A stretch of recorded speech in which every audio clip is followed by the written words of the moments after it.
भारत माता की वंदे इंकलाब। अरविंद केजरीवाल, अरविंद केजरीवाल, अरविंद केजरीवाल। बहुत बहुत धन्यवाद। और विशेष रूप से जय सिंह चौहान जी जो आज के मंच का संचालन कर रहे हैं, जयदीप चौहान जी, जो मेरे लिए गर्व की बात है कि एक शिक्षक हैं और एक शिक्षा मंत्री को यहाँ पे वो आमंत्रित किया। इसलिए जयदीप भाई आपका भी बहुत बहुत धन्यवाद। आपने जो 2 लाइनें मेरे हौसला बढ़ाने के लिए पढ़ी उसके लिए मैं आपका आभार व्यक्त करता हूँ। मंच पर आसीन देश के सबसे यशस्वी और लोकप्रिय, और सिर्फ यशस्वी और लोकप्रिय नहीं, काम करने के लिए नित्य बेचैन रहने वाले मुख्यमंत्री श्री अरविंद केजरीवाल जी, और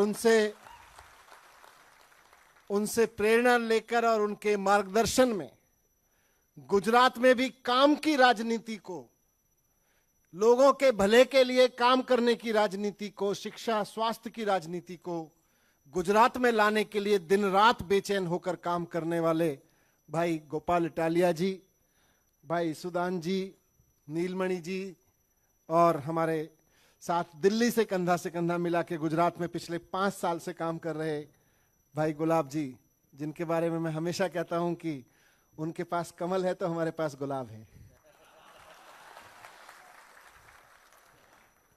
ध्यान रखना, गुलाब में कांटे भी होते हैं, छेड़ना मत।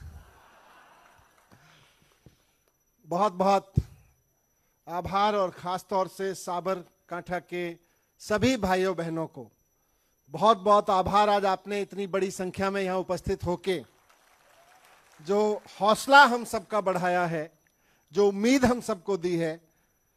मुझे याद नहीं, आप लोग तो साबरकांठा से रहते हैं, कि इस हॉल में इतनी बड़ी संख्या में कि यहां 1 इंच भी एक आदमी के अटने के लिए, सटने के लिए जगह नहीं बची है। ये आयल देख लो, साइड देख लो, ऊपर देख लो, पीछे देख लो, और हजारों लोग अभी बाहर खड़े हुए हैं। मुझे तो याद नहीं कि कभी इतनी बड़ी सभा, इतनी उत्साह जोश भरी सभा इस सभागार में हुई होगी। गलत कह रहा हूं तो बताना। ये हौसला आप सब लोगों की यहां मौजूदगी, इतनी बड़ी संख्या में यहां मौजूदगी, इस बात की सबूत है कि गुजरात में दिसंबर के अंत में, जनवरी में आम आदमी पार्टी की सरकार बनने से अब कोई नहीं रोक सकता। यह माहौल मुझे दिल्ली की याद दिलाता है। जब 2015 में हम और अरविंद जी दिल्ली में चुनाव प्रचार करने जाते थे तो दिल्ली के भाइयों बहनों का इसी तरह से माहौल होता था, इसी तरह से गर्मजोशी से हर जगह स्वागत होता था। अभी 5 महीने पहले जब पंजाब में जाते थे वहां भी मुझको यही जोश दिखाई देता था, और आज मुझे यहां साबरकांठा में आके यही जोश दिखाई दे रहा है। गुजरात के कार्यकर्ताओं में यही जोश दिखाई दे रहा है, आम जनता में यही जोश दिखाई दे रहा है। बात सिर्फ गुजरात में इस बात की नहीं है कि सब लोग मिलकर अरविंद केजरीवाल जी को मौका देना चाहते हैं। बात सिर्फ आम आदमी पार्टी की सरकार की नहीं है। बात इतनी सी है कि गुजरात का हर आदमी अब यह चाहता है कि हमें भी अपने बच्चे के लिए शानदार एजुकेशन चाहिए। गुजरात का हर आदमी अब यह चाहता है कि हमें भी अपने बच्चों के अच्छे स्कूल करने हैं, सरकारी स्कूल अच्छे करने हैं, प्राइवेट स्कूलों की फीस बढ़ने से रोकनी है। हर आदमी अब यह चाहता है, इसलिए तय हो रहा है कि गुजरात में आम आदमी पार्टी की सरकार अब बननी तय हो गई है। दिल्ली में 7 साल हो गए अब तो काम करते हुए। 7 साल पहले अरविंद केजरीवाल जी को मौका दिया दिल्ली के लोगों ने, हमें मौका मिला, मुझको मौका मिला शिक्षा मंत्री बनके काम करने का। पिछले 7 साल से बारिश हो, सर्दी हो, गर्मी हो, स्कूल अगर खुला हुआ है तो मैंने नियम बनाया हुआ है कि मेरी सुबह 7 बजे स्कूल में होगी। रोजाना स्कूल जाता हूं, सुबह 7 बजे स्कूल पहुंच जाता हूं। 1 स्कूल 2 स्कूल घूम के उसके बाद कोई काम शुरू करता हूं। इसकी वजह से खूब मेहनत की, और आज दिल्ली के सरकारी स्कूल इतने शानदार हो गए कि प्राइवेट स्कूलों को मात दे रहे हैं। 4 लाख बच्चे प्राइवेट स्कूल छोड़ के सरकारी स्कूलों में आ गए। गवर्नमेंट स्कूलों में पढ़ने वाले आम आदमी के बच्चे जो कभी सोच नहीं सकते थे कि वो महंगी महंगी ट्यूशन दिलाएंगे अपने बच्चों को, कंपटीशन की, आईआईटी में जाने की, रिक्शे वाले का बच्चा, प्रेस करने वाले का बच्चा, प्राइवेट कंपनी में गार्ड का बच्चा, सामान्य नौकरी करने वाले का बच्चा, दुकान चलाने वाले की लड़की आज डॉक्टर बन रहे हैं, इंजीनियर बन रहे हैं, आईआईटी में जा रहे हैं, एम्स में पढ़ रहे हैं। इतना शानदार काम हो रहा है। जो सरकारी स्कूलों के रिजल्ट पहले 80% रोते पीटते आते थे, कोई बच्चे 40% ले आए, कोई 50% ले आए, आज 100%, 99.7% बच्चे वहां पास हो रहे हैं। और 40% 50% पे नहीं, अब 90% लाने वालों की संख्या, 95% लाने वालों की संख्या बढ़ती जा रही है। मैं अभी पिछले दिनों पंजाब में गया, कल भी पंजाब के मिनिस्टर आए थे मुझसे और सीएम साहब से मिलने, एजुकेशन मिनिस्टर। पंजाब में भी यही आग लग गई है। पंजाब के शिक्षा मंत्री भी रोज 3-4 स्कूल रोज घूम के आते हैं सर, रोज जाते, वो इसको दफ्तर में बाद में जाते हैं, बोले मुझे तो पागलपन हो गया है कि मैं जब तक पंजाब के एक एक स्कूल में एक एक प्रिंसिपल से, बच्चों से, टीचर्स से नहीं मिल के आऊंगा, मैं नहीं मान सकता कि मैं शिक्षा मंत्री हूं। लगे हुए सुबह से। और वहां पे भी इसके नतीजे बहुत जल्द 1 साल के अंदर अंदर आपको देखने को मिलने लगेंगे। गुजरात में भारतीय जनता पार्टी 27 साल से सरकार चला रही है।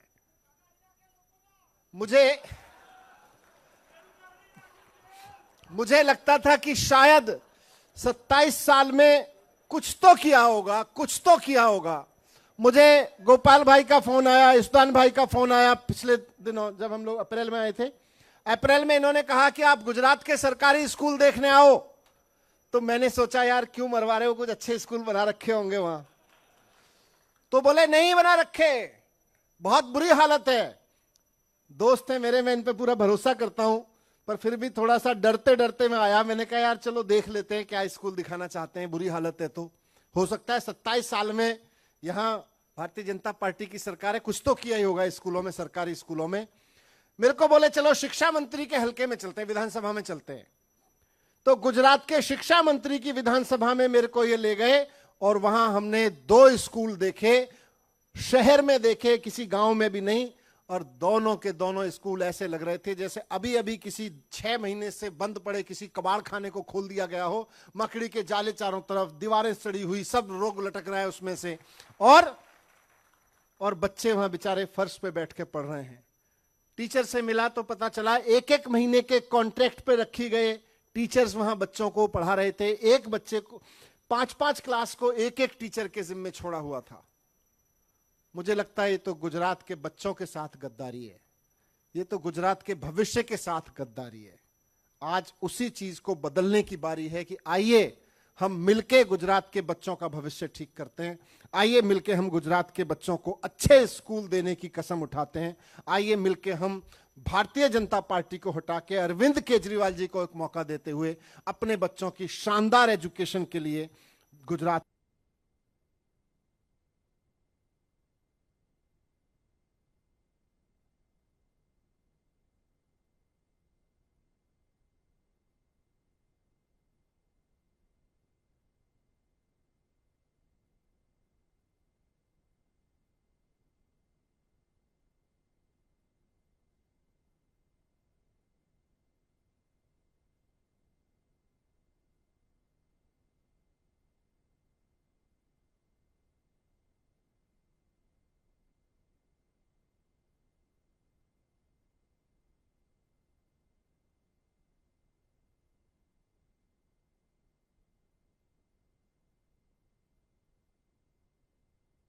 है।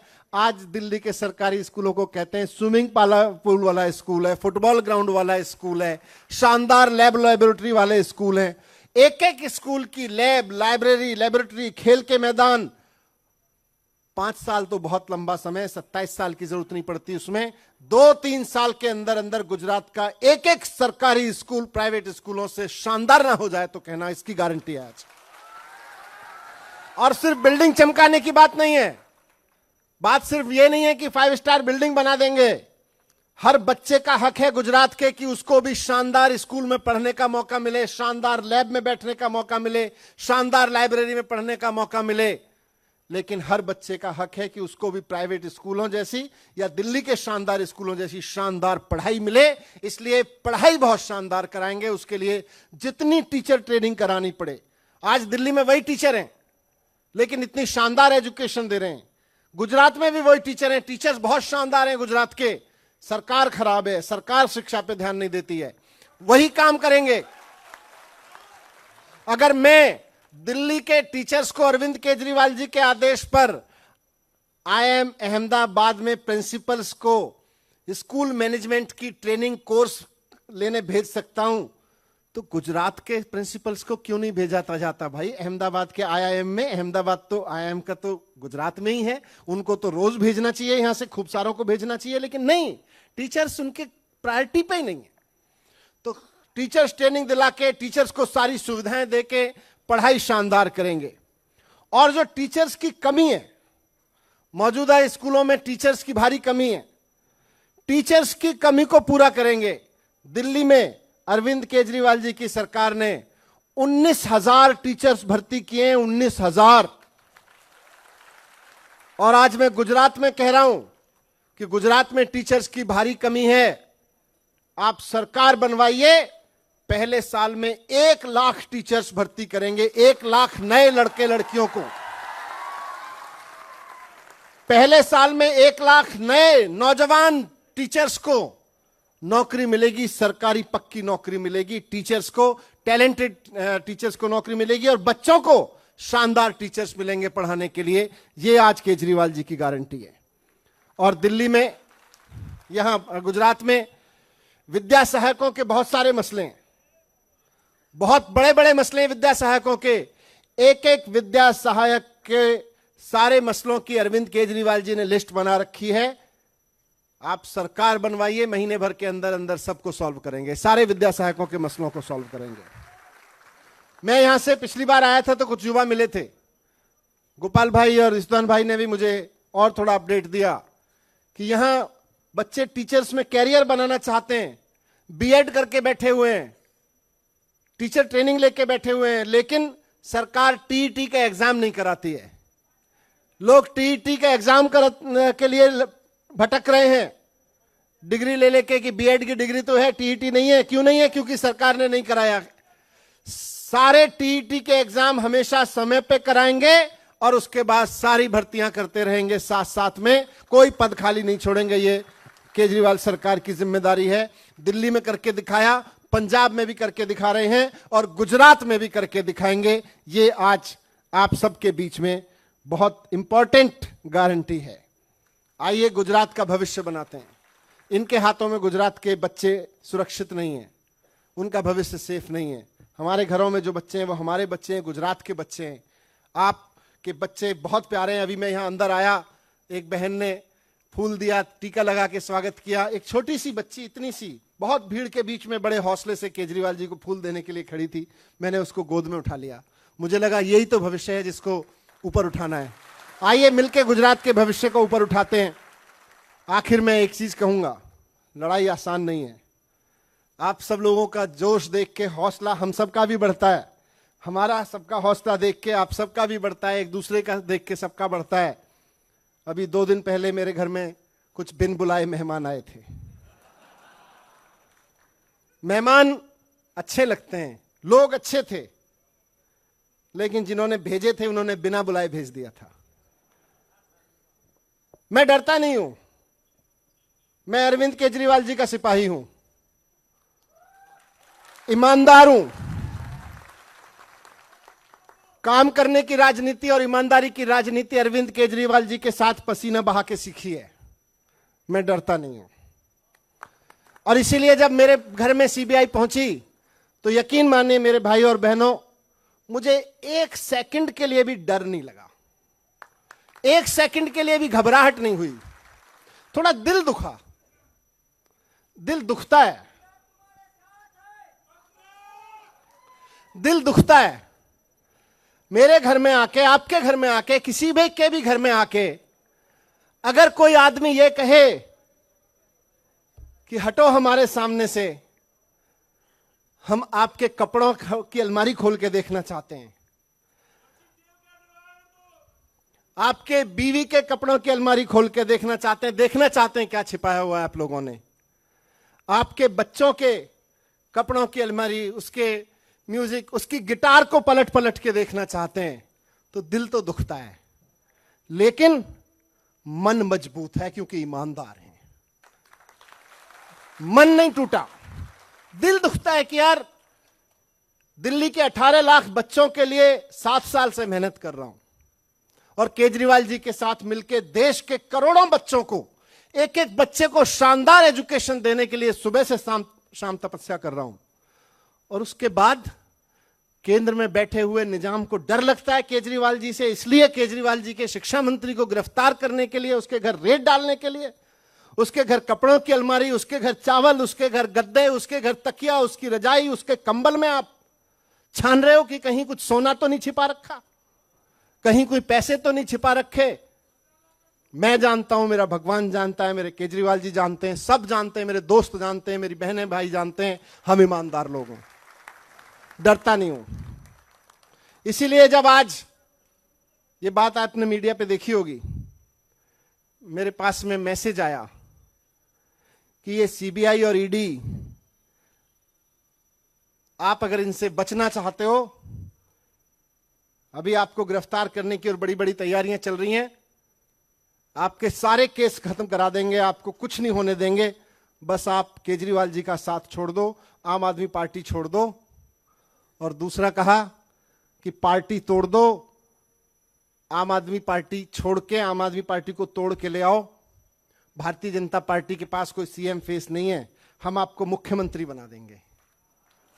लानत है ऐसी सोच पर। मैंने मैसेज का जवाब दिया कि मैं अरविंद केजरीवाल जी का सिपाही हूं, ईमानदार हूं, कभी एक पैसे का कुछ नहीं किया। आपने सीबीआई रेड करवाई, मेरे घर से एक पैसे की बेईमानी का सबूत नहीं निकला। मुझे मत डराओ, मैं बिकने वाला नहीं हूं, मैं बिकूंगा नहीं। और साथ साथ क्योंकि ईमानदार हूं इसलिए डरता भी नहीं हूं, और साथ साथ मैं यहां मुख्यमंत्री बनने तो आया ही नहीं था, मैं तो मंत्री बनने भी नहीं आया था। केजरीवाल जी ने मंत्री बना के कहा कि बच्चों की शिक्षा की व्यवस्था देखो, सपना जरूर लेके आया था कि दिल्ली के एक एक बच्चे को शानदार शिक्षा मिले। और आज भी 7 साल बाद भी मेरे मन में, दिल में यही सपना है कि देश के हर बच्चे को शानदार शिक्षा मिले। उसके लिए काम करते रहेंगे। सीबीआई से डांट दो, ईडी से डटवा दो, छापे पड़वा दो, जेल में डलवा दो, मरवा दो, कटवा दो, लेकिन देश के बच्चों के लिए तो काम करते रहेंगे, एजुकेशन के लिए तो काम करते रहेंगे। आज गुजरात की जमीन पे ये मैं कह के जा रहा हूं कि लाखों बच्चों का भविष्य बनाने का जो मार्गदर्शन अरविंद केजरीवाल जी से मिल रहा है, उसको कम नहीं होने देंगे। बहुत बहुत धन्यवाद आप सब लोगों के एक बार फिर से। भारत माता की इंकलाब, इंकलाब। बहुत बहुत धन्यवाद।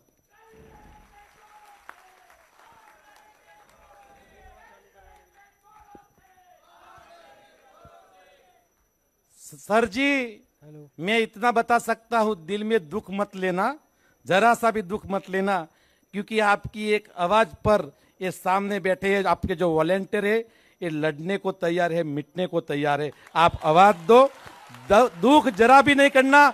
आप हमारी मोटिवेशन हो, आप हमारी प्रेरणा हो, तो प्लीज कृपा करके जरा सा भी दुख मत लेना, क्योंकि ये जो सब सोल्जर है, पूरे देश के ऐसे कितने बंदे आपकी एक आवाज पर मरने मिटने को तैयार है। एक बात मारे कही છે, एक बात आप मंच ઉપરથી જ્યારે મને મોકો મળ્યો છે ત્યારે હું જરૂર કહીશ કે એક સામાન્ય વ્યક્તિ, એક સામાન્ય પરિવારનો વ્યક્તિ, જે આ કાકા બાપાના જે પોરિયા, આપણો અહીંયા શબ્દ છે કાકા બાપાની પોરિયા, સમજી ગયા તમે કે બંને પિતરાઈ ભાઈઓ ભાજપ કોંગ્રેસ કે જે માત્ર પરિવારવાદ અને ઉદ્યોગવાદમાંથી ક્યારે ઊંચા નથી આવતા, મારા જેવા સામાન્ય વ્યક્તિને આ પાર્ટી મંચ ઉપર લાવી દે છે। એટલી આ તાકાત છે, એટલી આ તાકાત છે કે સામાન્ય વ્યક્તિને ક્યાંથી ક્યાં લઈ જાય છે એ આમ આદમી પાર્ટી છે। અત્રે મારે એક ખાસ કહેવું છે કે આ રાજ્યના પૂર્વ શિક્ષણ મંત્રી પોતાના પ્રતિનિધિ મંડળ સાથે જ્યારે માનનીય આપણા શિક્ષણ મંત્રી શ્રી મનીષ સિસોદિયા ઇન્વિટેશન આપે છે કે વેલકમ ઇન દિલ્હી, અને જ્યારે મેડમ આતિશી ત્યાં આગળ એરપોર્ટ માટે એમને ત્યાં આગળ ફુલહાર માટે વેલકમ કરવા માટે જાય છે, તો ત્યાંથી આ લોકો અદ્રશ્ય થઈ જાય છે કે સાહેબ આવો, અમે તમારું સ્વાગત કરવા માટે તૈયાર છીએ, અમારી સ્કૂલો જુઓ, અમારી મોહલ્લા ક્લિનિક જુઓ, અમારી યોજનાઓ જુઓ, અમારું ભ્રષ્ટાચાર મુક્ત શાસન જુઓ, તમને ખુલ્લી ચેલેન્જ છે, તમે જોઈને બતાવો, તમે એક સ્કૂલ એવી બતાવો કે જ્યાં મોટો ક્વેશ્ચન માર્ક આવે, પણ હજી સુધી ત્યાં લોકો ત્યાં 2 દિવસ રિપોર્ટિંગ કર્યું, પત્રકારો શોધે છે, ગુજરાતમાં આવ્યા પછી પણ શોધે છે, રમણલાલ વરાજી ક્યાં ખોવાઈ ગયા છે એ કોઈને ખબર પડતી નથી. અત્રે મારે ખાસ આ વાત એટલા માટે કહેવી પડે છે કે આપણે બધા જાણીએ છીએ હવે પ્રજા જાગી ગઈ છે, હવે એમનો જે લોલીપોપ છે, એમનો જાદુ છે, હવે ચલાવવાના નથી. હવે આગળના અધ્યાય તરફ આપણે જઈએ. હવે પ્રશ્નકાલ છે. સરજી, અહીંયા જે માણસો આવ્યા છે, મારા વોલેન્ટિયર આવ્યા છે, જે દુર્ગા શક્તિ સ્વરૂપ મારી મહિલાઓ આવી છે, માતાઓ આવી છે, વડીલો આવ્યા છે, સજ્જનો આવ્યા છે, એમાંના કેટલાક સજ્જનશ્રીઓ, વડીલશ્રીઓ આપને પ્રશ્ન પૂછવા માંગે છે. તો દરેક અહીંયા પ્રશ્નકાલ માટે ઉપસ્થિત હું માનનીય અહીંયા જે સ્વયંસેવકો લાગેલા છે એમને વિનંતી કરું કે જેને પણ ક્વેશ્ચન માર્ક અથવા પ્રશ્ન હોય તો પોતાનો હાથ ઊંચો કરજો. અહીંયાથી અમારા જે આયોજકો છે એ માનનીય કેજરીવાલસિંહને એક પ્રશ્ન સ્વરૂપ પોતાની વેદનાઓ મૂકશે. પ્રશ્નકાલની શરૂઆત.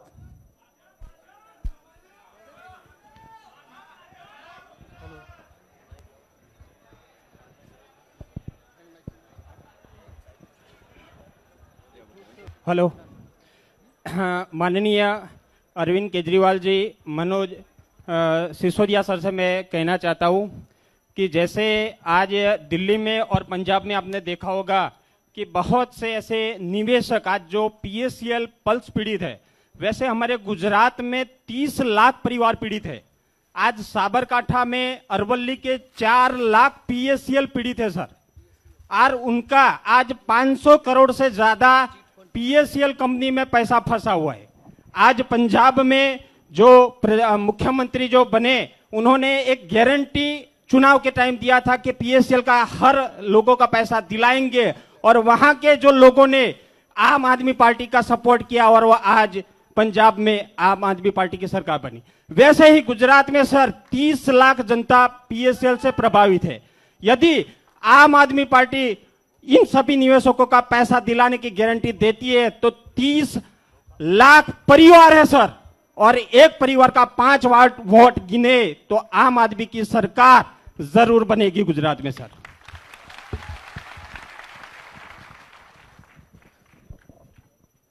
नेक्स्ट. हेलो, नमस्कार सर, मेरा नाम हरपाल सिंह जाला है. सर, आप जब भी गुजरात आते हो तो किसी न किसी कर्मचारी मंडल में खुशी का माहौल छा जाता है.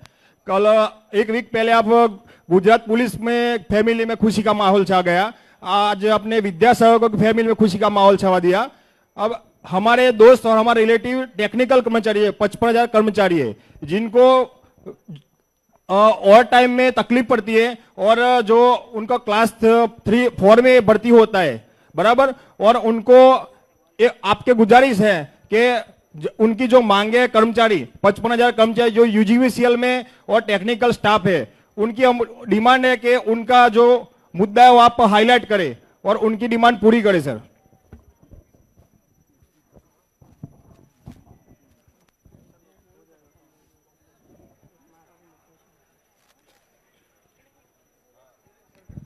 नेक्स्ट कौन? नेक्स्ट. हेलो हेलो, पाछळ शांति राखो प्लीज, प्लीज शांति शांति. भारत माता की. साबरकांठा जिल्ला ग्राम रक्षक दर. हेलो साहेब श्री, અમારો પ્રશ્ન છે જીઆરડી સભ્યોને પગાર વધારા અને કાયમી નોકરી બાબત સાહેબ, અમને દૈનિક ભથ્થું 230 રૂપિયા મળે છે સાહેબ, અને ઓછા પગાર મળે સાહેબ. રોજના 230 લેખે પગાર મળે છે સાહેબ, અમને પગાર વધારો મળે, કાયમી નોકરી મળે સાહેબ, એ બદલ. Okay okay, next. સાંભળો બધા મિત્રો, પ્લીઝ શાંતિ રાખજો, પ્લીઝ પ્લીઝ.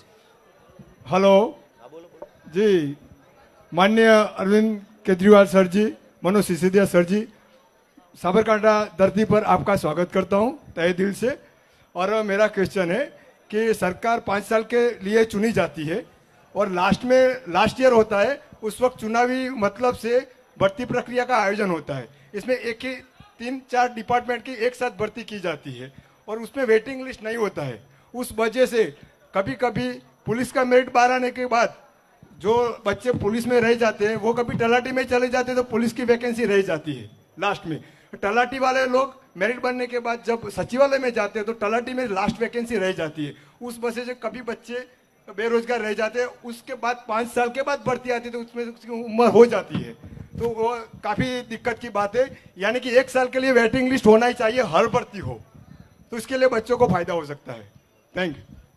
નેક્સ્ટ આગળ બધા મિત્રો સહકાર આપો પ્લીઝ પ્લીઝ. હલો, મારું નામ ચાવડા નરેશ કુમાર છે.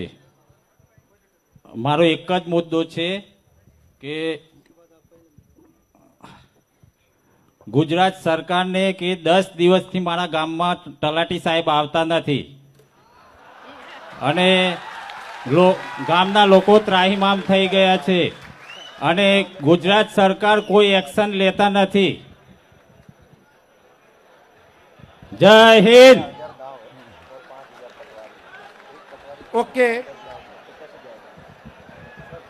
બધા મિત્રો પ્લીઝ શાંતિ રાખો, સાંભળો. અરવિંદજી બેઠા છે સ્ટેજ ઉપર, સારું નહીં લાગે પ્લીઝ. અને બધા મિત્રોનો વારો આવવો એમાંય શક્ય નથી, આટલા બધા મિત્રો તો નહીં પૂછી શકે, એટલે આપણે સહકાર આપીએ પ્લીઝ. નેક્સ્ટ. सर मैं आपसे पूछना चाहती हूँ कि महसूल विभाग है जो छोटे से गांव से लेकर गांधीनगर गुजरात तक बिल्कुल भ्रष्टाचार चल रहा है और भाजपा सरकार में भ्रष्टाचार इतना स्पाइनल कॉर्ड ही बिगड़ी हुई है इनकी, तो क्या आप उसको आम आदमी पार्टी सुधार सकेगी? तो हम इनके साथ हैं.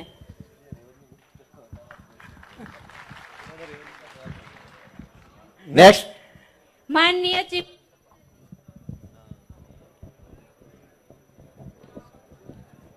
माननीय चीफ मिनिस्टर जी, मेरा मुद्दा है कि आदिवासी विस्तार में 100 से ज्यादा एकलव्य स्कूल चल रही है जिसमें जो शिक्षक है वो 10 साल से कामगिरी कर रहे हैं और वो सिर्फ महीने की 12,500 तनख्वाह मिल रही है उनको, और हम 6ठी कक्षा से 12वीं कक्षा तक के क्लास लेते हैं और 10वीं और 12वीं में हमारा रिजल्ट 100% है. सरकार को बारंबार रजूआत करने से हमारी कोई सुनता नहीं है. सर आपसे रिक्वेस्ट है कि समान काम समान वेतन और कायमी भर्ती कीजिए, क्योंकि हम सब MA BEd है, मास्टर डिग्री से परिपूर्ण है, फिर भी सरकार हमारा नहीं सुन रही है. धन्यवाद. લાસ્ટ છેલ્લો ક્વેશ્ચન, લાસ્ટ ક્વેશ્ચન, લાસ્ટ છેલ્લો ક્વેશ્ચન. હા બોલો. माननीय केजरीवाल श्री, પ્લીઝ પ્લીઝ. હું અરવલ્લી જિલ્લા મોડાસાથી GRD સભ્ય છું. અમને સર રોજ નોકરી મળતી નથી. 15 દિવસ નોકરી મળે છે, 15 દિવસ ઘરે રહેવું પડે છે, તો 15 દિવસ અમારે શું કરવાનું? આ લોકો અમને કંઈ જ કરતા નથી. Okay, thank you. બધાનો ખૂબ ખૂબ આભાર. બાકીના જે કઈ મિત્રો છે એ પોતાનો પ્રશ્ન એક કાગળમાં લખી અને આપણી ટીમને સબમિટ કરાવી દેશે તો બધાનો પ્રશ્ન અરવિંદ કેજરીવાલજી સુધી પહોંચી જશે. Next. Thank you sir. Hello hello hello अभी हेलो। मैं आप लोगों से बात करने आया हूं, तो मेरे भी कुछ प्रश्न हैं। मैं आपसे पूछना चाहता हूं, आप में से सरकारी स्कूल में किस किस के बच्चे पढ़ते हैं? हाथ खड़े करें। हाथ नीचे कर लें। प्राइवेट स्कूल में किस किस के बच्चे पढ़ते हैं? जिन लोगों के बच्चे सरकारी स्कूल में पढ़ते हैं उनमें से कुछ लोगों से जानना चाहता हूं कि पढ़ाई कैसी है सरकारी स्कूल में। अगर कुछ लोग बकवास, जीरो, बहुत खराब है। क्योंकि जब हम लोगों ने कहा कि गुजरात में सरकारी स्कूलों में शिक्षा खराब है, तो गुजरात के शिक्षा मंत्री कहते हैं कि हमारे यहां सबसे बेस्ट शिक्षा है सरकारी स्कूलों में। झूठ बोलते हैं। मैं आपसे जानना चाहता हूं कि प्राइवेट स्कूल में जिस जिसके बच्चे पढ़ते हैं, देश में कई ऐसे प्राइवेट स्कूल हैं जिन्होंने लूट मचा रखी है। ऐसा यहां भी है क्या? जब मर्जी फीस बढ़ा देते हैं, कभी library charge, picnic charge, development fees, फलानी फीस, ढिमकी फीस। यहां भी ऐसे ही है, लेट फीस। बहुत सारे प्राइवेट स्कूल वालों ने गुंडा, और सरकार कुछ नहीं करती है। कई बार सरकार मिली हुई है, कई मंत्रियों के प्राइवेट स्कूल चलते हैं, और एक षड्यंत्र चल रहा है देश में कि सरकारी स्कूल धीरे धीरे धीरे धीरे खराब करो ताकि लोग मजबूरी में अपने बच्चों को प्राइवेट स्कूल में भेजना चालू करें। है कि नहीं है?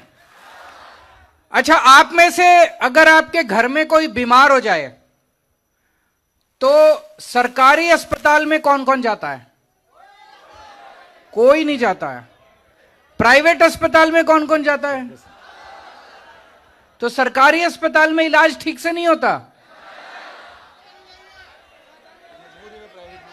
कोई दवाई नहीं मिलती वहां पे।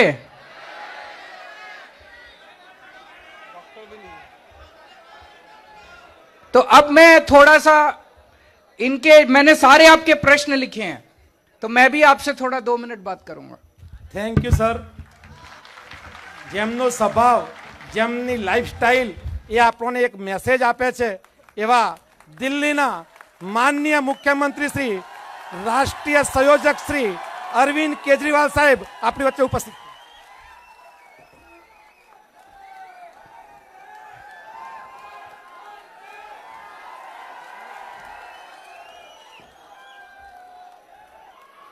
भारत माता की, भारत माता की, इनकलाब, वंदे। आज इतनी भारी संख्या में आए हुए सभी भाइयों, बहनों, माताओं, बुजुर्गों, बच्चों, और अभी कई हजार लोग इस हॉल के बाहर बैठे हैं, उन सब लोगों को मेरा नमस्कार, सबको मेरा प्रणाम। गजब की एनर्जी है यार आपकी, गजब का उत्साह है।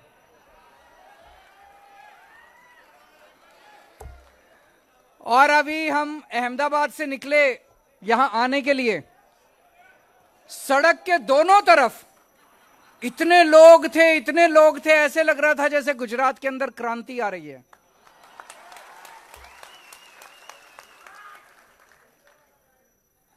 ऐसे लग रहा था जैसे गुजरात अब बदलाव मांग रहा है। इसीलिए मनीष सिसोदिया के यहां सीबीआई की रेड हो रही है कि नहीं है? जबरदस्त माहौल है गुजरात के अंदर। 27 साल के गंदे शासन के बाद अब गुजरात बदलाव मांग रहा है। अभी तक गुजरात के पास विकल्प नहीं था, अब एक अच्छा ईमानदार विकल्प मिला है, और गुजरात के लोग भी चाहते हैं कि जैसे दिल्ली और पंजाब में अच्छा काम हो रहा है, गुजरात में भी होना चाहिए। ये धर्म युद्ध है, ये महाभारत की तरह है। जैसे महाभारत की आपने कहानी सुनी होगी, जब महाभारत युद्ध शुरू हो गया तो श्री कृष्ण जी सोए हुए थे, उनसे मदद मांगने के लिए दुर्योधन और श्री कृष्ण दोनों पहुंचे। दुर्योधन उनके सिरहाने बैठ गए, श्री कृष्ण उनके पांव के, अर्जुन उनके पांव के पास बैठ गए श्री कृष्ण जी के। उनकी जब आंखें खुली तो उनको पहले अर्जुन दिखाई दिए। उन्होंने अर्जुन से पूछा क्या चाहिए, तो दुर्योधन ने कहा पहले मैं आया था, मैं मांगूंगा। तो उन्होंने कहा नहीं, पहले मैंने इनको देखा। तो अर्जुन ने कहा कि भगवान, इस युद्ध के अंदर मुझे आप चाहिए, मुझे श्री कृष्ण चाहिए, भगवान चाहिए। दुर्योधन मन मन में बड़ा खुश हुआ, उसने कहा मेरे को तो सेना चाहिए थी। तो उसने कहा भगवान अगर ये ऐसे कह रहे हैं तो आप इनके साथ चले जाइए, मुझे अपनी सेना दे दीजिए। आज इन लोगों के पास पूरी सेना है, इन लोगों के पास पूरी ताकत है, इनके पास सीबीआई है, इनके पास ईडी है, इनके पास इनकम टैक्स है, इनके पास पुलिस है, इनके पास सारी, इतना पैसा है इन लोगों के पास। हमारे साथ श्री कृष्ण है, हमारे साथ भगवान है, और अंत में जीत सच्चाई की होगी, भगवान की होगी। और जनता के भगवान जनता के दिल में बसते हैं। जनता भगवान होती है, जनता जनार्दन होती है। आज जनता हमारे साथ है, ये जितना मर्जी हमें परेशान कर लें। आज दिल्ली में हमने शिक्षा और स्वास्थ्य में शानदार काम किया है। ऐसा काम किया है कि 75 साल आजादी के 75 साल में इतना अच्छा काम कभी नहीं हुआ।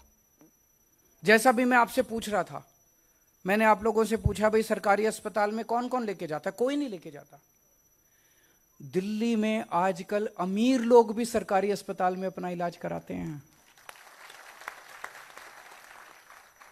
यकीन नहीं होगा आपको, आपको लगेगा केजरीवाल झूठ बोल रहा है। मैं आपसे निवेदन करूंगा, जो जो आ सकते हैं एक बार दिल्ली का चक्कर काट के आओ, दिल्ली होके आओ, दिल्ली के लोगों से फोन करके दिल्ली के लोगों से पूछ लो। अगर दिल्ली में फोन करके पूछना, अगर कोई आदमी अगर आपको यह कह दे कि केजरीवाल अच्छा काम नहीं कर रहा, मुझे गुजरात में वोट मत देना। दिल्ली होके आओ, सरकारी अस्पतालों में घूम के आओ, सरकारी मोहल्ला क्लिनिक में घूम के आओ। दिल्ली के अंदर ग्रेटर कैलाश एक कॉलोनी है, सबसे अमीर लोग दिल्ली के वहां रहते हैं। वहां पे हम लोगों ने सरकारी डिस्पेंसरी बनाई है उन लोगों की मांग पे। वहां पे इतने अमीर अमीर लोग सरकारी डिस्पेंसरी में जाते हैं, मैं आपको बता नहीं सकता, इतने अमीर लोग। आज इतना शानदार स्वास्थ्य का सिस्टम कर दिया। अब दिल्ली में अमीर लोग अपने बच्चों को प्राइवेट, बड़े बड़े प्राइवेट स्कूलों से निकाल के सरकारी स्कूल में भर्ती करा रहे हैं। जैसे मैं एक स्कूल में गया था अभी थोड़े दिन पहले, एक क्लास में गया, मैंने वहां बच्चों से पूछा सरकारी स्कूल में, मैंने कहा आप में से प्राइवेट स्कूल छोड़ के कौन आए हैं, हाथ खड़े करो। तो कई बच्चों ने हाथ खड़े किए कि हम प्राइवेट स्कूल से नाम कटवा के सरकारी स्कूल में आए हैं। मैंने एक बच्चे से पूछा कौन से स्कूल में पढ़ते थे, कौन से स्कूल से नाम कटवा के आए हो? बोला सेंट कोलंबस, दिल्ली का सबसे शानदार प्राइवेट स्कूल माना जाता है। प्राइवेट स्कूल में सेंट कोलंबस से नाम कटवा के दिल्ली के सरकारी स्कूल में आए हैं। गुजरात में भी ऐसे सरकारी अस्पताल और स्कूल चाहिए कि नहीं चाहिए? इसीलिए इन लोगों ने 2 महीने पहले झूठा केस बना के मेरे स्वास्थ्य मंत्री को अंदर कर दिया। 2 महीने से वो अंदर है, झूठा केस है बिल्कुल। अगर उसमें जरा सी भी सच्चाई होती, अगर सतिंदर जैन हमारा स्वास्थ्य मंत्री जरा सा भी बेईमान होता, मैं उसको निकाल के बाहर कर देता। मैंने पहले एक मंत्री को किया था, मेरा एक मंत्री गड़बड़ कर रहा था, मैंने उसको निकाल के बाहर कर दिया। पंजाब में अभी हमारा एक मंत्री गड़बड़ कर रहा था, हमने खुद उसको निकाल के जेल भेज दिया, खुद हमने उसको भगवंत मान ने उसको निकाल के जेल भेज दिया। हम जरा सा भी, इतना सा भी भ्रष्टाचार बर्दाश्त नहीं करते। लेकिन वो भ्रष्टाचार नहीं देख रहे। उन्होंने 2 महीने पहले मेरे स्वास्थ्य मंत्री को अंदर कर दिया और अब ये मनीष सिसोदिया को अगले 3-4 दिन में जेल भेजना चाहते हैं। क्यों? ये चाहते हैं कि दिल्ली में जो शिक्षा और स्वास्थ्य का अच्छा काम चल रहा है वो बंद हो जाए। उनका ये मकसद है। ये तो गलत बात है। ऐसे देश कैसे तरक्की करेगा? अगर हम सारे आपस में लड़ेंगे तो देश कैसे तरक्की करेगा? हमें तो यह सोचना चाहिए कि अगर दिल्ली के अंदर शिक्षा और स्वास्थ्य का इतना अच्छा काम हो गया तो केंद्र सरकार को हमें बुलाना चाहिए था, हमें कहना चाहिए था सिखाओ, हम पूरे देश में करेंगे। यह अच्छी बात होती कि नहीं होती? कि केंद्र सरकार को बुलाना चाहिए था मनीष सिसोदिया को कि मनीष जी आपने बड़ा अच्छा काम किया, आप दूसरी पार्टी से हो सकते हो, लेकिन हमें बताओ, हम पूरे देश के स्कूल ठीक करना चाहते हैं। उन्होंने ऐसा नहीं किया। उन्होंने सीबीआई भेज के अब इसको गिरफ्तार करेंगे, उसको भी गिरफ्तार कर लिया ताकि दिल्ली का काम रुक जाए।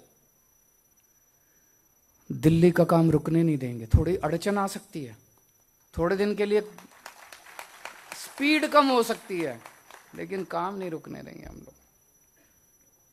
दिल्ली में हम लोगों ने पहले, दिल्ली में जब हमारी सरकार बनी बहुत पावर कट लगते थे, कई बार बिजली जाया करती थी। हमने 24 घंटे बिजली कर दी और बिजली मुफ्त कर दी। दिल्ली के लोगों को मुफ्त बिजली मिलती है। पंजाब के लोगों को भी अब 1 सितंबर से पंजाब के लोगों के 0 बिल आएंगे। 0 बिल पे जीरो लिखा होता है, बिल आता है उस पे जीरो लिखा होता है। आपको जीरो बिल चाहिए कि नहीं चाहिए? किस किस को चाहिए? ये कहते हैं केजरीवाल पैसे लुटा रहा है, केजरीवाल फ्री की रेवड़ी दे रहा है। रेवड़ी चाहिए नहीं चाहिए? सबको चाहिए। केवल मैं कर सकता हूं, ये नहीं करेंगे।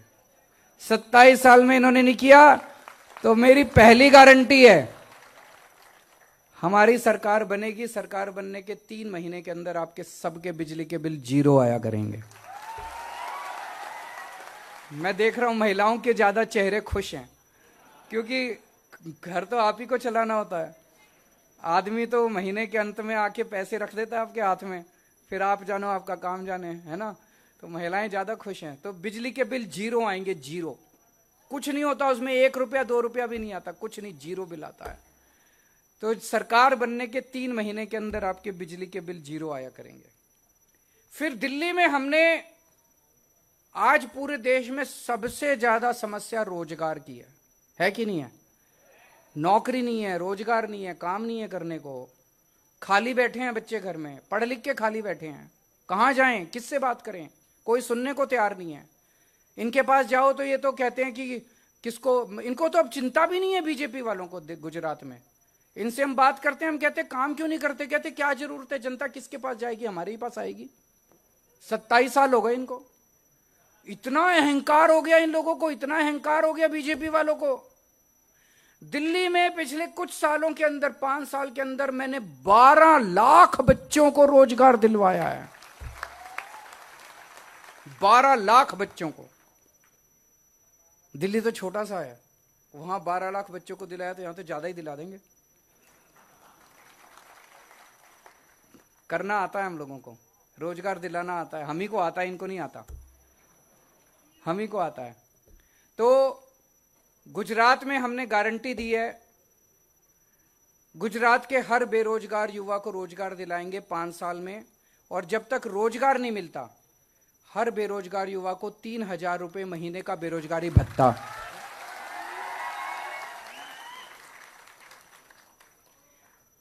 दस लाख सरकारी नौकरियां देंगे। इसकी पूरी प्लानिंग की है हम लोगों ने। झूठ, जैसे अभी मनीष जी ने बताया, इन्होंने प्लानिंग की। गुजरात में इतने स्कूल हैं, इतने नए स्कूल खोलने पड़ेंगे, उसमें इतने टीचर लगेंगे। 1 लाख तो नए टीचर लगाने पड़ेंगे, जितना अभी है उससे 1 लाख और नए टीचर लगाने पड़ेंगे। हम इतने नए अस्पताल खोलेंगे, इतने नए मोहल्ला क्लिनिक खोलेंगे, उतने डॉक्टर, नर्स, स्टाफ, सफाई, इतने लोगों की जरूरत पड़ेगी। तो 10 लाख सरकारी नौकरी देंगे। और ये जो पेपर फूटते हैं ना,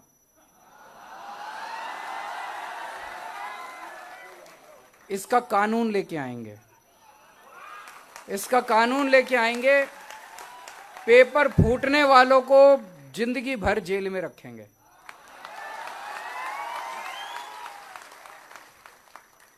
मैं देख रहा था गुजरात में सारे पेपर फूटते हैं।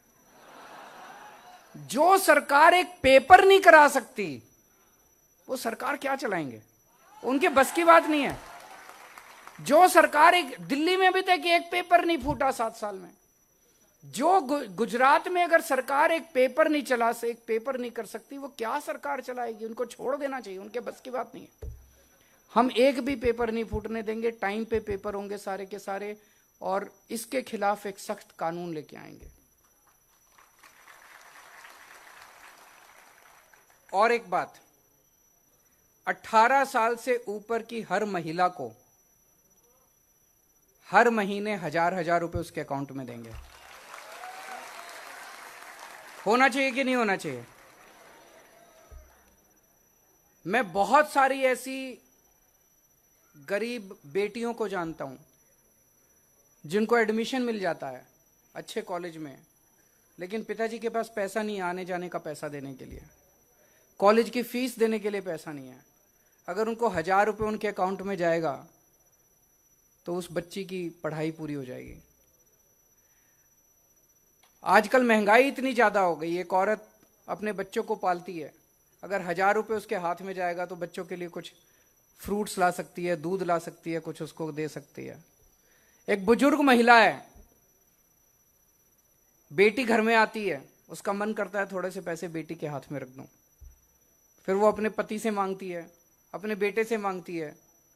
अब अगर 1000 रुपए उसको सरकार दे देगी तो उसे किसी की तरफ देखना नहीं पड़ेगा, वो अपने 1000 रुपए निकाले। है कि नहीं है? मिलने चाहिए कि नहीं मिलने चाहिए महिलाओं को? ये कहते हैं केजरीवाल पैसे उड़ा रहा है। मैं पैसे लूट नहीं रहा, मैं स्विस बैंक में नहीं ले जा रहा पैसे कमा के, मैं जनता को दे रहा हूं, जनता का पैसा जनता को दे रहा हूं। उनके स्कूल अच्छे कर देते हैं, महिलाओं को दे देते हैं, बिजली मुफ्त कर देते हैं, पानी मुफ्त कर देते हैं। इतनी महंगाई है, अगर हम जनता को थोड़ा सा राहत देते हैं तो क्या गलत करते हैं? अच्छी बात करते हैं। अभी मनीष जी ने बताया, आपके बच्चों को अच्छी शिक्षा देने की जिम्मेदारी हमारी है। हमें वोट दोगे, आपके बच्चों का भविष्य बनाएंगे। इनको वोट दोगे, ये आपके बच्चों को जहरीली शराब पिलाएंगे। आप तय कर लो। 27 साल हो गए, 27 सालों में तो इनसे स्कूल अस्पताल सुधरे नहीं, अब और तो सुधरने वाले हैं नहीं।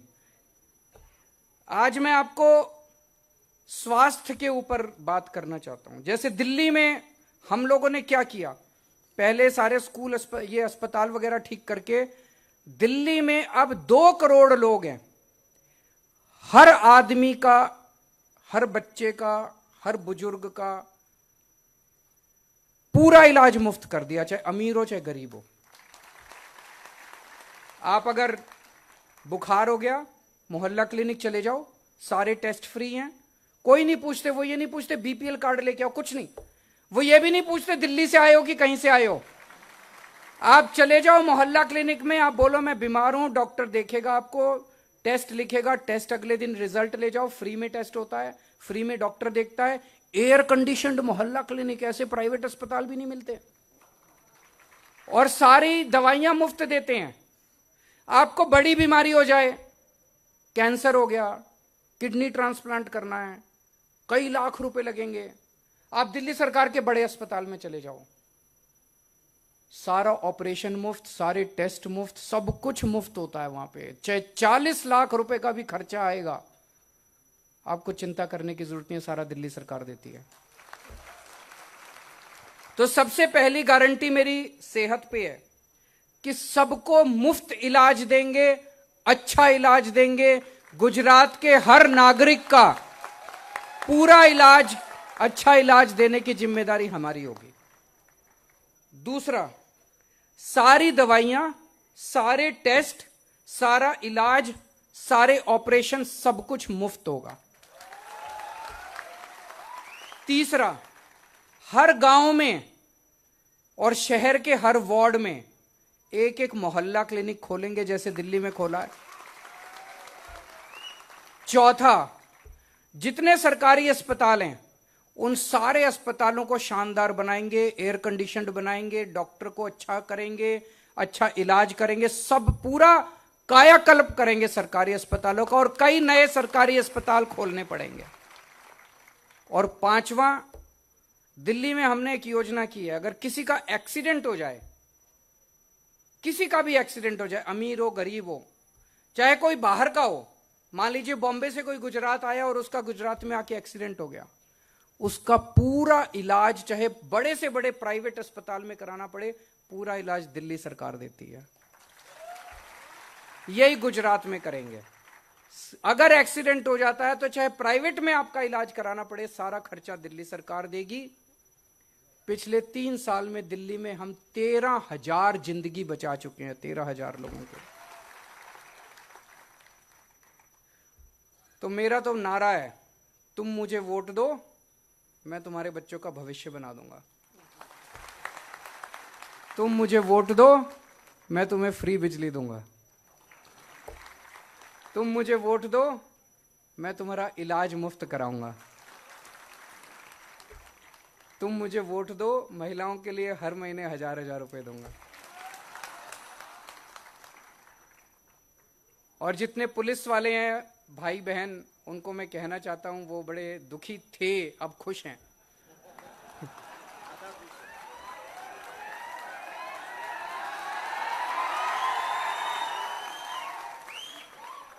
वो ग्रेड पे मांग रहे थे।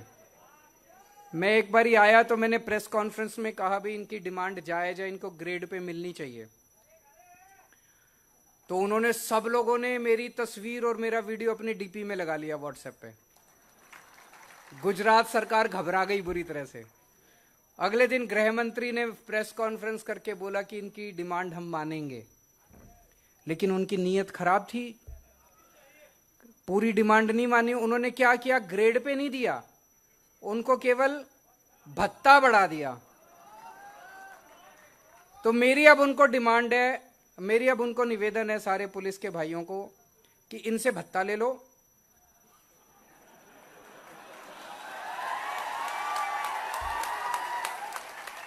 भत्ता इनसे ले लो। अगले 3 महीने प्रचार आम आदमी पार्टी का करो, जब हमारी सरकार बनेगी तो ग्रेड पे मेरे से ले लेना।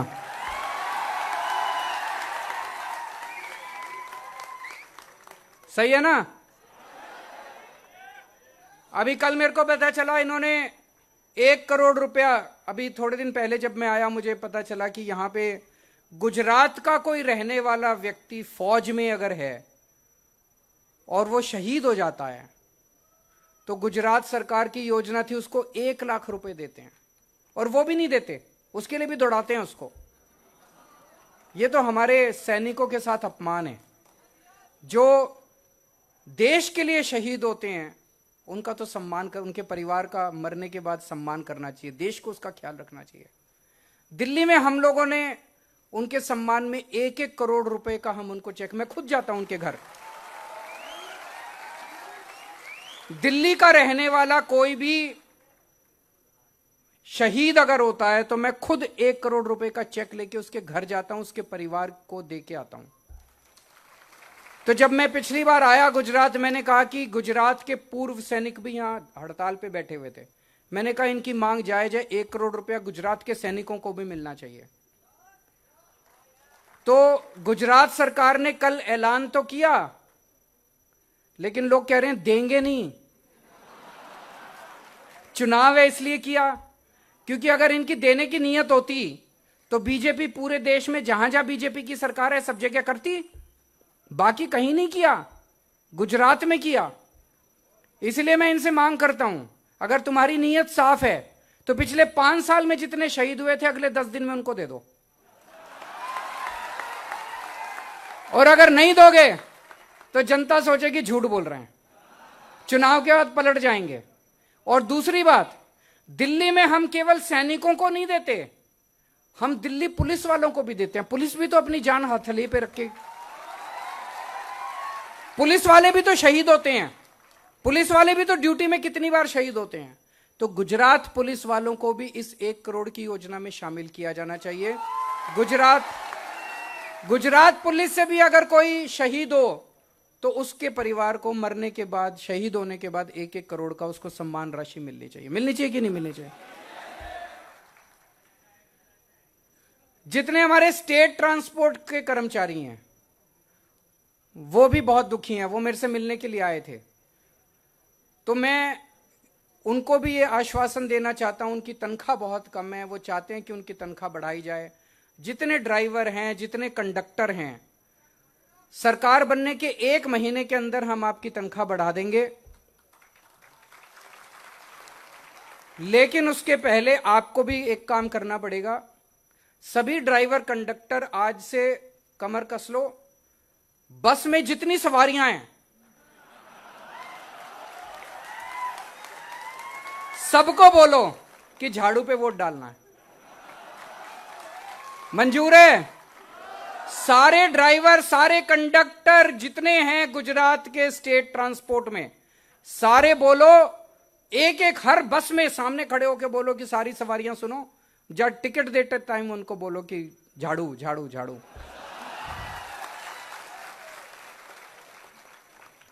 आप हमारी सरकार बनाओ, 1 महीने के अंदर मैं आपकी सारी डिमांड्स पूरी कर दूंगा।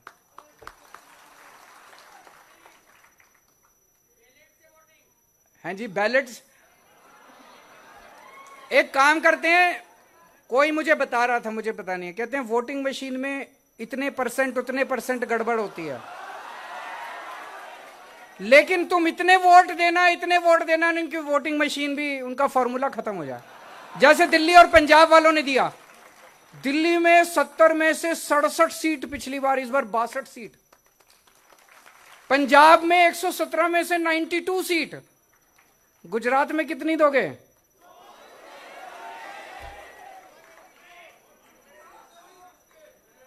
होमगार्ड को क्या बोलते हैं? जीआरडी।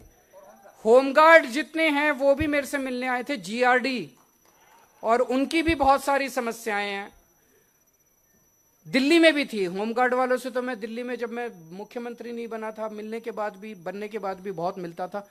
वहां भी समस्याएं दूर की, आपकी भी सारी समस्याएं दूर करेंगे। आप भी अब प्रचार पे लग जाओ, 3 महीने खूब प्रचार करो मिलके। अब कुछ एक प्रश्न जो हुए थे, एक किसी भाई ने बताया कि 30 लाख परिवार ऐसे हैं जो चिट फंड के शिकार हैं। भगवंत मान पंजाब के मुख्यमंत्री ने पिछले हफ्ते ही इसके ऊपर बहुत बड़ी इंक्वायरी शुरू की है। यहां भी करेंगे, आपका एक एक पैसा आपको वापस दिलाएंगे। वहां से इलेक्ट्रिसिटी स्टाफ के किसी कर्मचारी ने, डिस्कॉम, उन्होंने कहा था उनके कई सारे मसले हैं। आप लोग भी बिजली वाले जितने घरों में जाते हो, प्रचार करो खूब। मीटर रीडर भी हैं, घर घर भी जाते हैं, प्रचार करो खूब, सरकार बनाओ, 1 महीने में आपके सारे मसले दूर करेंगे। जीआरडी,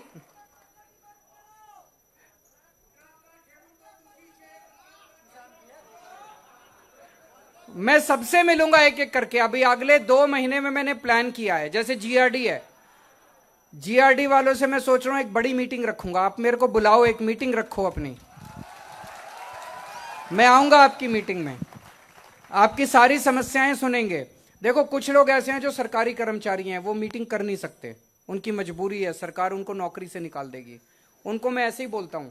लेकिन जो जो लोग मीटिंग कर सकते हैं, जो उनके साथ बैठ के बात करेंगे ना, ऐसे बात करने में ज्यादा मजा आता है। आमने सामने बैठेंगे, बात करेंगे, चाय पियेंगे, 1 कप चाय आप पीना, 1 कप चाय मैं पीऊंगा।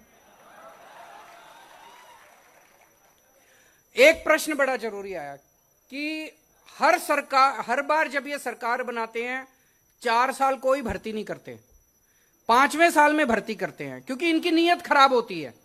इन्होंने भर्ती नहीं करनी होती, चुनाव के पहले दिखाना होता है, दिखावा करना होता है। हमारी पंजाब में सरकार बनी है अभी, और पंजाब के अंदर अभी 6 महीने के अंदर भर्तियां शुरू हो गई है। सारी एक एक करके जितनी वैकेंट पोस्ट हैं सारी भर्ती कर रहे हैं। 26,000 वैकेंट पोस्ट हैं, उसकी वैकेंसी निकाल दी है, वो भर्ती हो रही है। 36,000 कर्मचारियों को पक्का करना है, उनको पक्का करने का, जितने कच्चे कर्मचारी थे उनको पक्का करने का काम शुरू हो गया। तो सरकार बनने के तुरंत बाद एक एक जितनी डिपार्टमेंट्स में वैकेंसी है, सारी वैकेंसी भरने का काम शुरू करेंगे। 4 साल हम इंतजार नहीं करने वाले, आप भरोसा रखो। एक किसी ने कहा, एकलव्य टीचर्स वाला जो था, कि एकलव्य के लिए जो काम कर रहे हैं टीचर्स, वो टीचर्स, आप बिल्कुल चिंता मत करो, जितने भी टीचर्स हैं सब टीचर्स को समान रूप से रखा जाएगा। जो एक सरकारी टीचर को जो स्केल मिलना चाहिए, सबको वो स्केल देंगे। बहुत बड़े स्तर के ऊपर नए स्कूल बनाएंगे, नए टीचर्स रखेंगे। जो पुराने टीचर्स हैं, अलग अलग उनके जितने मसले हैं, जैसे इन्होंने बताया एकलव्य के जो टीचर्स हैं उनको पूरी तनख्वाह नहीं मिलती, कम तनख्वाह मिलती है, आपको सरकारी स्केल दिलाएंगे। और यहां पे एक मैडम ने बोला कि भ्रष्टाचार बहुत ज्यादा है। दिल्ली में हमने जो इतने सारे काम किए, लोग कहते हैं केजरीवाल जी पैसा कहां से आता है? आपने बिजली भी मुफ्त कर दी, आपने स्कूल भी बनवा दिए, स्कूलों में शिक्षा भी मुफ्त है, नए अस्पताल भी बना दिए, अस्पतालों में भी इलाज मुफ्त है, मोहल्ला क्लिनिक कितने बना दिए, पानी मुफ्त कर दिया। हम दिल्ली में बुजुर्गों को तीर्थ यात्रा भी कराने ले जाते हैं मुफ्त में। अयोध्या जी ले जाते हैं, शिरडी बाबा ले जाते हैं, पुरी जी ले जाते हैं। पूरा आना जाना खाना पीना बुजुर्गों का सब मुफ्त होता है। एसी ट्रेन में ले जाते हैं, एसी वहां पे होटल में रुकवाते हैं। बुजुर्गों को तीर्थ यात्रा कराते हैं, वो भी मुफ्त है। योगा कराते हैं दिल्ली में, पूरे दिल्ली के अंदर जगह जगह पार्कों में योगा क्लासेस फ्री में होती हैं। लोग पूछते हैं मेरे से पैसा कहां से आता है? हमने सरकार में पहले जितना करप्शन होता था वो बंद कर दिया, खूब पैसा बचने लग गया, खूब पैसा बचने लग गया। गुजरात में भी पैसे की कमी नहीं है, नीयत की कमी है। अच्छी नीयत वाली सरकार आएगी, सारे काम होंगे। और जो आम आदमी आप काम कराने जाते हो सरकारी दफ्तर में, आपसे पैसे मांगते हैं, चाहे ये काम करवाना हो, बिजली का कनेक्शन लेना हो, पानी का कनेक्शन लेना हो, जाति प्रमाण पत्र, हैं जी 500 और भी कई चीजों के और भी ज्यादा होते हैं। दिल्ली में हमने काम किया, दिल्ली में धीरे धीरे करके हम सारे सरकारी दफ्तर बंद करते जा रहे हैं। हमने क्या किया, हमने एक फोन नंबर जारी कर दिया 1076 4 डिजिट नंबर है, दिल्ली से काम करता है। उस नंबर पे फोन करो, आप बोलो कि मेरे को अपना जाति प्रमाण पत्र बनवाना है, बोलो कि मेरे को बिजली का नया कनेक्शन लेना है, मुझे राशन कार्ड बनवाना है, जो काम आपको कराना है आप बोलो उसको। वहां से आवाज आती है, वो कहते हैं कि हम आपका काम करने के लिए आपके घर कितने बजे आए हैं।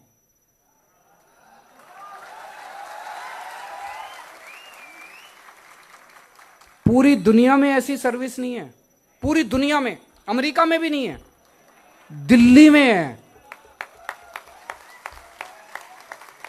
फिर आप कहो, आप मान लीजिए आप कहीं नौकरी करते हैं और नौकरी से लेट आते हैं, आप बोलो जी मैं तो रात को 9 बजे आता हूं अपने घर, मेरे 9:30 बजे आ जाना। 9:30 बजे रात को दिल्ली सरकार का एक कर्मचारी आपके घर आपका काम करने के लिए आएगा।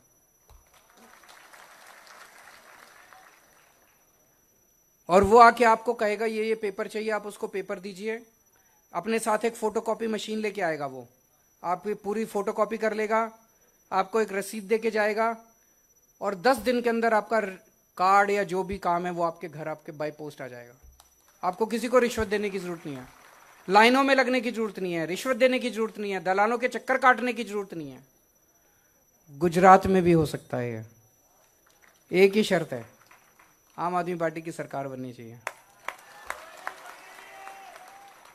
तो दोस्तों, जैसा ईशुदान भाई ने कहा, गोपाल भाई ने कहा, सब लोगों ने कहा, एक एक आदमी को जिम्मेदारी लेनी पड़ेगी 100 लोगों को वोट देने के लिए तैयार करने की। मंजूर हैं आप लोग?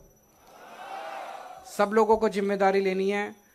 इस चुनाव को हमें एक क्रांति के अंदर, एक आंदोलन के अंदर तब्दील करना है। गली के अंदर लोग निकल जाएं आम आदमी पार्टी के लिए। अगर सारे जनता तय कर लेगी तो ये जितनी मशीन खराब कर लें, फिर मशीन हमारी है, उसके बाद सारी वोट हमें पड़ेगी। भारत माता की।